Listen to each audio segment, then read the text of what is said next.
on their own. I think I've done about 13, 14 breeches, and I've only had 2 that have needed any intervention, and both have needed quite a lot of hands-on with the heads.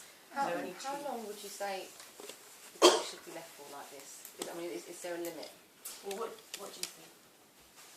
What would be your considerations to make a decision, I guess, as well? Well, you worry about the cord. I mean, at this point the cord's going to be out. Yeah, so you know it's got core compression, so how do you know when to intervene? What would you be looking at and for? Colour, tone. Yeah, tone, yeah.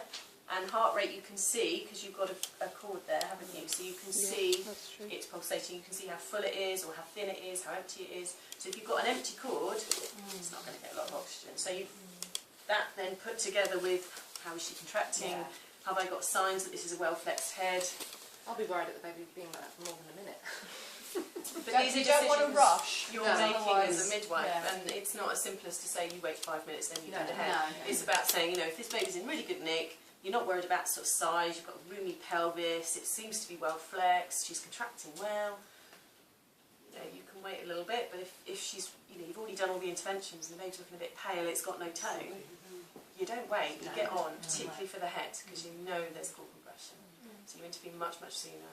So just about assessing it at the time then? Yeah, you assess it carefully at the time, and afterwards when you're writing up you do your rationale of what you've done and when and how, which I'm sure you're aware of. But, you know, I certainly wouldn't wait a long time if you've done lots of other interventions. But the colour, tone, heart rate, cord, presentation of the baby, everything like that helps you make good decisions.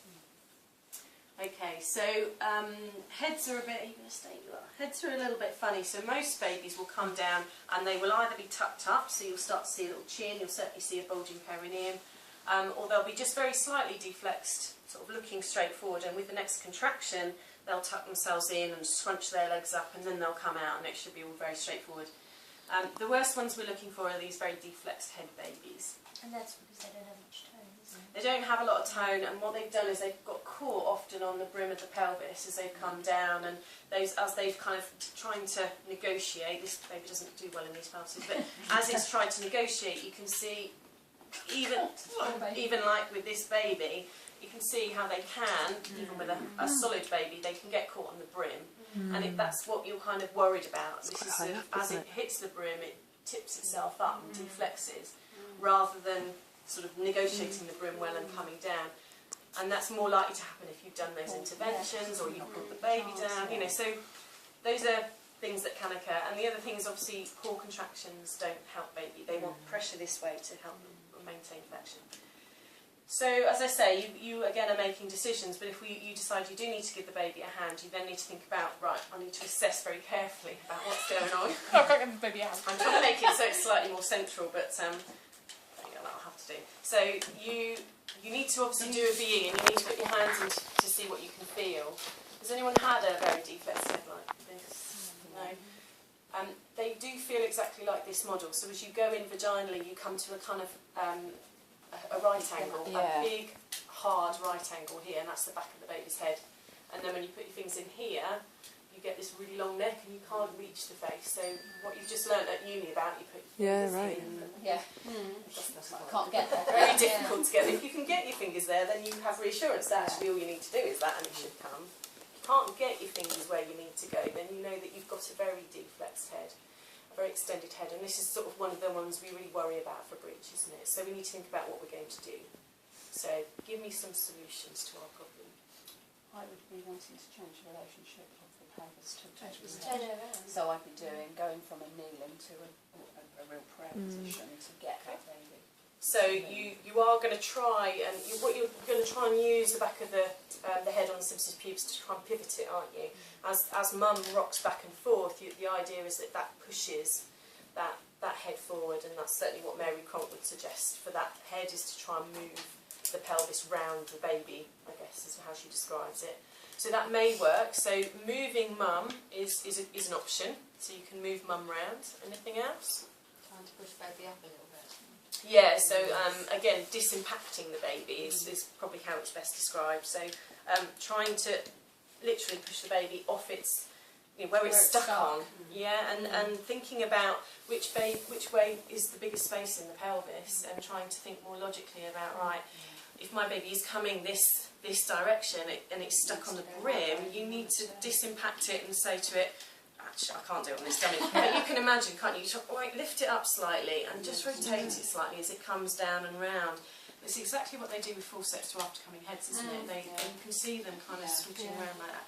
So disimpacting the head is a really good one because you can feel how stuck it is, and shifting the baby. So we've got move mum, move baby. Anything else? What's something's nudge? What's that called? Frank's nudge. Oh, Frank's nudge. So we can do Frank's nudge. I can't remember how. Oh, that's the only thing I can remember. Well, we're not calling it Frank's nudge anymore. Sean's decided she's calling it the shoulder press. Okay. Yeah.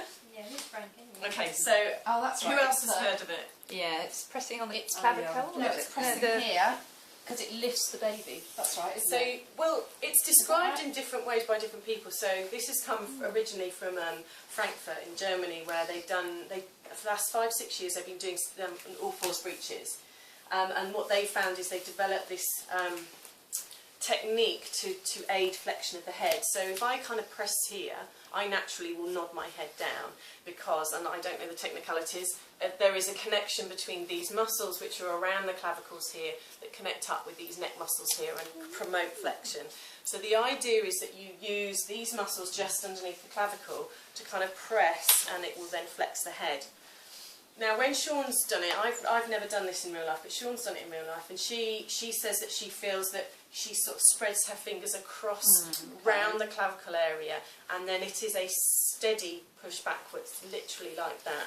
And what happens even on these babies, hopefully this will work. Now, one thing you do need is space, and it's quite difficult to do it, so somebody might need to hold the top.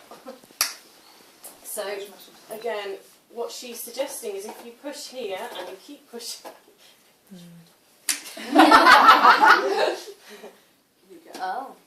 Oh.